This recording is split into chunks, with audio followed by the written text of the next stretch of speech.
Prepare yourselves. The bells have been tolled. Shelter your weak, your young, and your old. Prepare for darkness. A new lore episode unfolds. It's Jordan and Nick. We're here with a lore episode. And we figured it would be a great time to cover on one of Nick's favorite villains in the fabulous, diverse world of Warcraft for sure. Oh, yeah. And it is the Headless Horseman. Or I guess his name is Sir Thomas, and he was part of the Silver Hand. You're getting ahead of yourself a little bit, Jordan, but yes, we are talking about the Headless Horseman on this lore episode. But the question I know you're having is, how did a man like Sir Thomas, with noble characteristics and serving in the Silver Hand, turn into a weird rhyming guy with no head on a fiery horse? And that's what we're here to do today. Yeah, how did we get there? Let us set the stage for this particular tale that is one of hope, betrayal, and hysteria, all focused around a single man. The Second War was over, the orcs had broken from their internment camps, as the Alliance has splintered, with the Gilneans fleeing behind their massive wall, and the High Elves of Silvermoon creeping back into their forests of Quel'Thalas.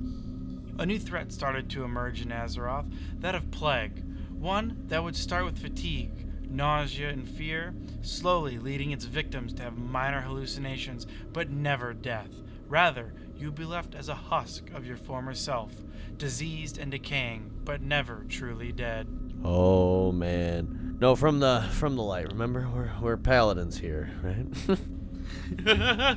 Yes, Jordan, we are, but we gotta continue the story. As the grain across Lordaeron was infected, Sir Thomas and his people were starved, exhausted, and starting to get desperate. Thomas, assigned to a small village, was able to alleviate some of this pain. As Baron Rivendare, a nobleman from Stratholme, sent a shipment of grain, Thomas allowed the village to partake in the grain. Yet what Thomas didn't know is that Baron Rivendare was in cahoots with Kel'Thuzad, and that the grain was actually infected. Thomas fasted overnight while the village turned into the Scourge. While he slept, when he awoke, he was forced to slay every last civilian. Things are looking a little hopeless, yeah, I'd say. We're going right into it. Yep, sorry. Spoilers. Well, it is a lore episode, Jordan, so they should expect spoilers. But, continuing to blame himself for the failure of his protection, his brothers of the Silver Hand assured him that there was nothing he could have done to prevent this tragedy. Reeling from this, he was sent home to rest and recover. While at home, with his wife and children, grave news arrived. Arthas had returned from Northrend, marched into his home, and in the throne room cut down his own father. His children begged him for answers. Sir Thomas explained in a simple rhyme. The king was saved, the curse unmade. The prince's blood his sin had paid. Within days of this news, the man Sir Thomas looked up to and followed, Uther the Lightbringer, was slain by Arthas as well. As the days continued to look darker and darker, with each passing one providing news of another town or village succumbing to the scourge, he heard the word that Jaina Proudmoore and her efforts to gather as many people and travel to Kalimdor. Sir Thomas sent his wife and children to leave the Eastern Kingdoms while he continued the fight. No, what makes me the most curious about him ordering his wife and his child to flee, it's like he had to do it in a rhyme. Like, what do you think the rhyme was? Saying like, hey, I caught a cool bass earlier, get your ass out of here or something. I don't know, right? I won't divert us any further. So No, you're good. So after his wife and child fled. So, as years passed, a few years later, Thomas continued to fight against the Scourge with the Silver Hand. Yet one action by a fellow paladin would be the last nail in that coffin for his brotherhood. Renault Mograine, in his corrupted action, murdered his own father with his own sword, the Ashbringer, corrupting it and destroying the last threads that bound the Silver Hand together. As the Order broke apart, one other rose from its ranks, led by Sadian Dathrohan. The Scarlet Crusade was formed from the ashes of the Silver Hand, and individuals of Lordaeron who wanted to fight. But little did these people know, it wasn't Sadian Dathrohan who actually led them, but the Dread Lord Balthazar. It sure sounds like it, yep. Yep. Uh-oh, unholy, I smell that. Smelly. I can't. Smelly. I think it's interesting because he's pretty pure dude up until this point. He's like, yo, baby, cute wife, get out. And then the only now bad he's fighting the Scourge still. Now he's joined the Scarlet Crusade, which we can have our opinions on. And but you know, I want to know yours on this one, but not right now. Not now, but a pretty righteous campaign to purge the world of undead anythings. Right. So, and the line they draw, I think, is interesting. But he joins the Scarlet Crusade. How does this go? Beautiful is not the word I would describe it. Little did Sir Thomas know, but the lines between the righteousness of the Silver Hand and the outright slaughter of innocents was becoming blurred by the Scarlet Crusade. Cities, towns, and villages that held refugees or survivors were routinely checked for plague.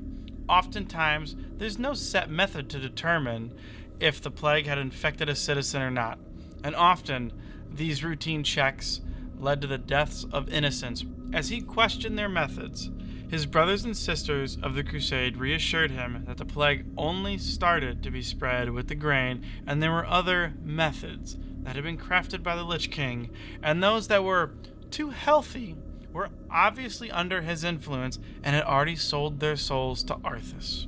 The Scarlet Crusade are not the friendliest bunch. No, I don't necessarily agree with their methods, so... Sadie and Dathrohan led Thomas and other Crusader members to a small village for another routine plague check. As the Crusaders entered the small town, all seemed right with the citizens, yet Dathrohan gradually convinced his Crusaders that the village was in fact infected. Believing their leader, Sir Thomas and his fellow Crusaders unsheathed their weapons and began to slaughter the citizens. During the fray, Sir Thomas ended the lives of a woman and her children. As he brought down the killing blow on the last victim, he caught a glimpse of her face and her glimmering eyes. He knew these eyes. These eyes were of his daughter. As she fell, it was clear to Sir Thomas that his wife and children never got on their ship for Kalimdor and were dead by his own hand. Oh man, I didn't know that. Oh no. That's spooky. Broken and on the verge of madness, Sir Thomas was taken back to the Scarlet Monastery. It was here, on Hallow's End, where Thomas finally broke completely.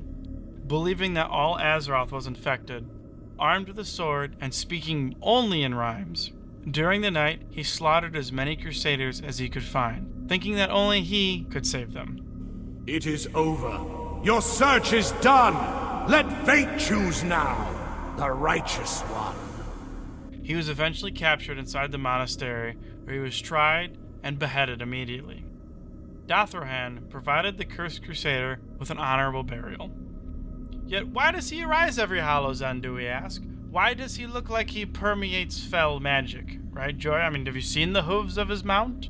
He's a little spooky, scary skeletons and get demonetized. But if you remember, Jordan, Dathrohan isn't actually Dathrohan, but Balnazar in disguise. After the burial, when all the Crusaders had left, Balnazar used his own blood and fell energies to resurrect Thomas as the Headless Horseman with his own mad, rhyming free will. Ha